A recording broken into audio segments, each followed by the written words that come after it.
So now that we know how to create a recurring expense, let's look at how to change, stop, or delete those expenses.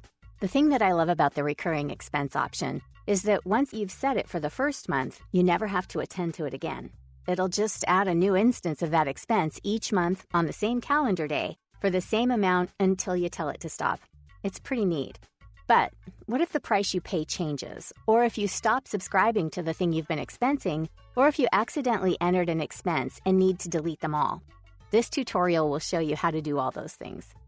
Here, you'll see that I've created a recurring expense that started in September 2019. It's a monthly expense, so every month on the same day, VOICEOVERVIEW has been automatically generating it. But what if I want to delete it? Here's how to do that. First, search for the expense name, in this case, test. When I search, you'll see that only the expenses called test show up. Starting with the most recent expense, change the recurrence to none, and save it.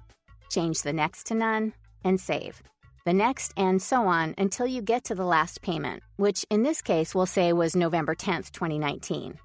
Then, simply delete the newer entries. After you delete the expense, you'll be returned to the expense list. Just start typing the expense name in the search bar, and you'll get a new, shorter list.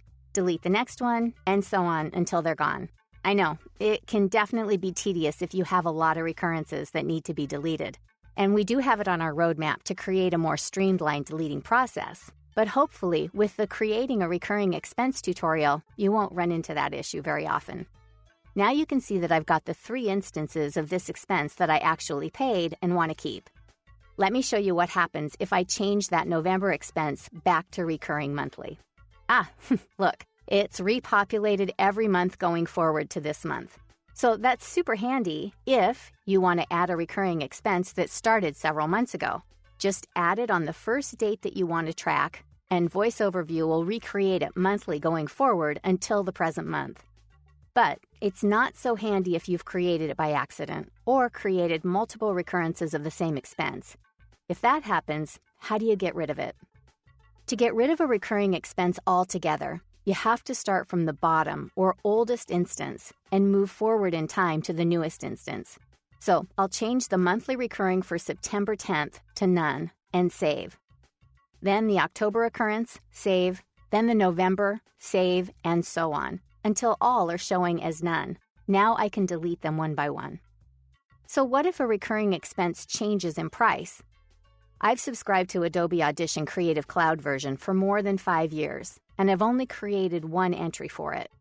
You can see a year ago they increased the subscription rate from $19.99 a month to $20.99 a month. Okay, so maybe this year they'll increase it to $21.99. If that's the case, here's how I'll account for that. Click the edit pencil to the right of the listing on the month that it changes. Change the amount from $20.99 to $21.99 and save. Now you'll see that all the previous months stay at the old price, and going forward, the new price will automatically populate until I tell it to stop by changing the most recent recurrence instance to none. Then that will be the last payment entered. So that's it. If you have any questions about recurring expenses and how to create, manage, or delete them, please drop me a line at info@voiceoverview.com and I'll be happy to help. VoiceOverview.com, your voiceover business made simple.